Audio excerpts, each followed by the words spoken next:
thunderstorm warning. What the heck?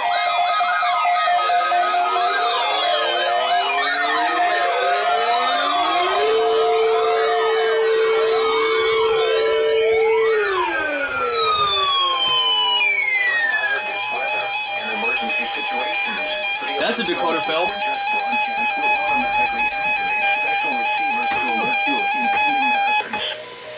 This test is normally conducted weekly around 11 a.m.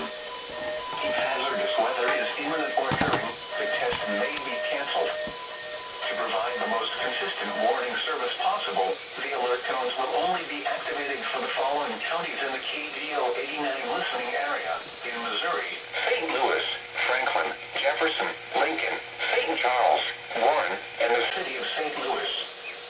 In Illinois, Madison, Monroe, and St. Clair.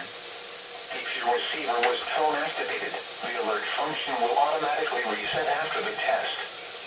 This concludes our test for this week, and we will now resume normal programming. Thank you.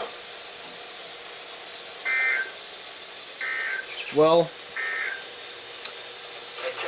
I guess that was interesting because this decoded as a severe thunderstorm warning.